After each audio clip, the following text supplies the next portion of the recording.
नमः संस्कृताय। संस्कृत कक्षा में आपका स्वागत है। मैं प्रतीत राम वर्मा, असिस्टेंट प्रोफेसर, श्री गांधी महाविद्यालय, सिधौली, सीतापुर। आज मैं महाकवि भारत विरचित किरातार्जुनीयम महाकाव्य के प्रथम सर्ग का 40वां श्लोक पढ़ाने जा रहा हूँ। द्रौपदी युधिष्ठिर से कह रही है कि हे महाराज, आपके जिन चरणों की पूजा राजा करते थे वही चरण आज जंगल में हैं, और इन चरणों में कुशों की नोक कर जाती है, जिससे इन पाँव में रक्त बहने लगता है। द्रौपदी युधिष्ठिर से कह रही है कि हे महाराज, अनारतं यौमणिपीठ सायिनो वरं जयद्राज शिरः सृजाम रजः निषीदस्तो चरणो वनेषु ते मृगदिजालून शिखेषु बहिर्साम। अनारतमय लगातार, यो मने दोनों, मणि पीठ साइनो अर्थात मणिमय पाद पीठ पर, साइनो मने स्थित या रखे हुए।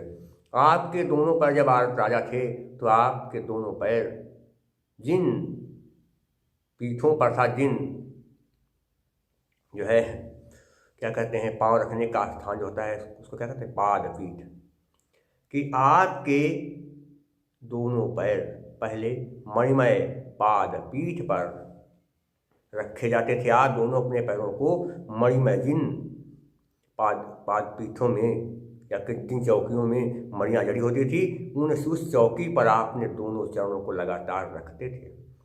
वरन जयत लिखा क्या है? वरन जय माने होता है, वरन जयत नहीं, वरम धन जय। क्या है? वरम धन जय। यहाँ पर क्या होगा? वरम धन जय। माँ के बाद जाया अनुस्वारस, यही पर श्रवणासंध के नियम से माँ का जो है, माँ के स्थान पर जा वर्ग का पांचवा वर्ण क्या है? न्या है। जा वर्ग का पांचवा वर्ण क्या है? न्या। तो माँ के स्थान पर न्या बनेगा वरन जय। माने वरन माने श्रेष्ठ। जयत लिखा जयत, यानी जयत। ता का दा किससे बना? झलाम जसो अंते से। वरम माने श्रेष्ठ, और क्या लिखा है? जयत माने होता है रंजित करती थी, अर्थात उसको जो है सम्मानित करती थी। राज शिरा, राजाओं के सिरों पर। सृजाम माने माला, सृजाम माने माला, रजा माने पराग। राजा लोग आते थे और आपके चरणों में सिर झुकाते थे, और राजा लोगों के सिर पर जो माला होती थी, उस माला पर आपके चरणों की धूल लगती थी, और उस धूल से वो राजा लोग अपने आप को पवित्र मानते थे। निषीदस्तो, निषीदस्तो नहीं, निषीदः धन्तौ, विसर्जनीय सह के नियम से, निषीदः धन्तौ विसर्जनीय सह के नियम से विसर्ग का सा बन गया, क्योंकि बता चुके हैं कि यदि विसर्ग के बाद खर किसी वर्ग का पहला दूसरा अक्षर आए तो संधि करने पर विसर्ग के स्थान पर सा बन जाता है। तो निषीधा धन्तौ, विसर्ग के बाद क्या है? ता वर्ग का पहला अक्षर, तो क्या होगा? विसर्ग का सा। निषीधा माने रखे हैं, रखते हैं, तो माने दोनों या उन, तो माने उन, चरणों माने चरणों को, वने जंगलों में, ते माने तुम्हारे, मृग दिजालून शिखेश, क्या हुआ कि मृग और ब्राह्मणों द्वारा काटे गए अग्रभाग वाले, मृग और ब्राह्मणों द्वारा काटे गए अग्रभाग वाले क्या है? बहिर्साम, कुशों को, क्योंकि हिरण जो हैं वो कुशों को चढ़ते हैं तो उसके ऊपर हिस्से को काट देते हैं, और ब्राह्मण भी जब पूजा करवाते हैं तो पैंती बनाते हैं, और उस वो पैंती किसकी बनती, कुश की बनती है। तो ब्राह्मण जब पूजा करवाते हैं तो कुश का जो ऊपरी हिस्सा होता है उसको ब्राह्मण भी काट देते हैं। तो हिरण कुछ चढ़ते हैं तब वो ऊपरी हिस्सा काट लेते हैं, और ब्राह्मण भी जब पैंती बनाते हैं तो भी उसका ऊपरी हिस्सा काट देते हैं, अग्रभाग उसका जो है काट देते हैं। तो हे महाराज, वही चरण आपके जो पहले मणिमय पाद पीठ पर रखते थे आप, उन्हीं चरणों को आप अब जो क्या कर रहे हैं, जहाँ पर उसके अग्रभाग काट दिए गए हैं, नोखर नहीं है उसमें अब, तो उन कुशों को जहाँ कुछ काट दिए गए हैं उन्हीं कुशों पर आप अपने पैरों को रखते हैं। जंगल में ये स्थित है। तो पूरा अर्थ क्या हो गया समझ लें कि हे महाराज जब आप राजा थे तो आप अपने दोनों चरणों को जिन चौकियों पर मणि जड़ी होती थी उन चौकियों पर आप अपने दोनों पैर रखते थे। जब आप राजा थे तो जिन चौकियों में मणि जड़ी होती थी उस चौकी पर ही आप अपने दोनों पैर को रखते थे, और राजा लोग आते थे आपके पाँव में सिर झुकाते थे, और राजाओं के सिर पर माला होती थी। तो ऐसी स्थिति में आपके चरणों की धूल राजाओं के सिर पर पड़ी हुई माला में लग जाती थी, और राजा इससे अपने आप को श्रेष्ठ मानते थे कि हमारा कम से कम राजा जो है यहाँ पर राजा इनके पास आए हैं और हमारे जो है सम्मान कर रहे हैं।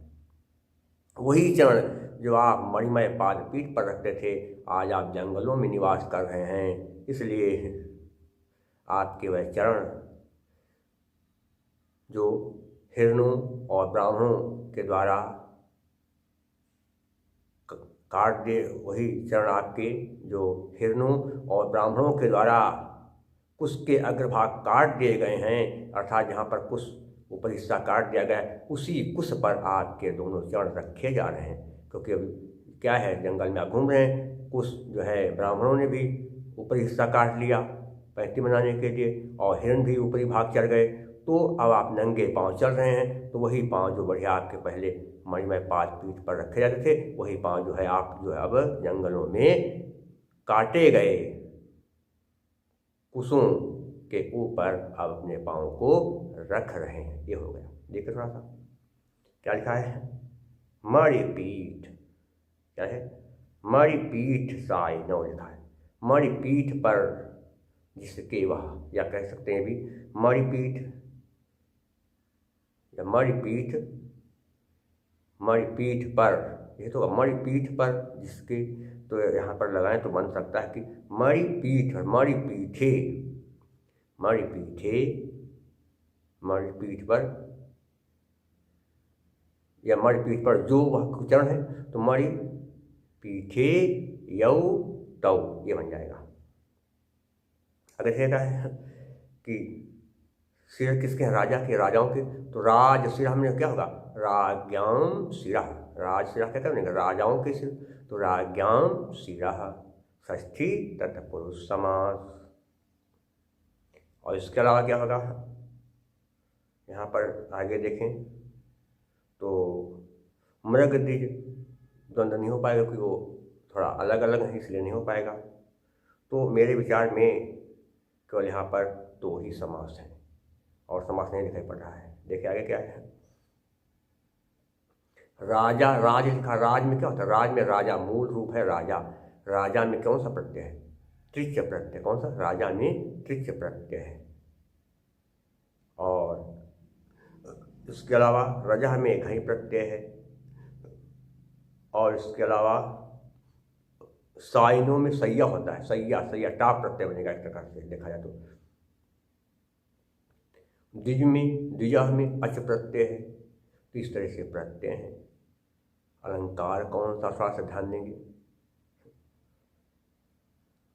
जो चरण पहले मणिमय पाद पीठ पर आप रखते थे वही चरण आप अब जो है कुशों पर रख रहे हैं। उसका कारण क्या है, आप जंगल में रह रहे हैं, तो क्या हो जाएगा, काव्यलिंग अलंकार। हेतोर्वाक्की पदार्थत्वे काव्यलिंगम निगद्यते। काव्यलिंग अलंकार है और वंशस्थ छंद है। जतौ तु वंशस्थमुदीरितं जरौ।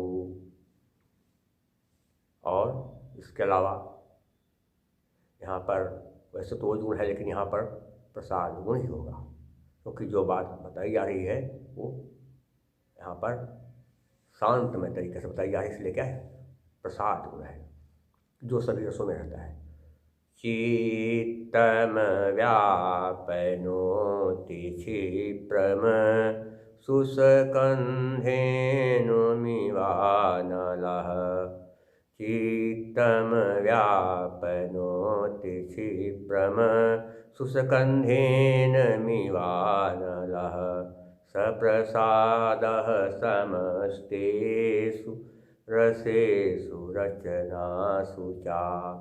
और वैदर्भी रीत है तथा सात्वती वृत्ति है।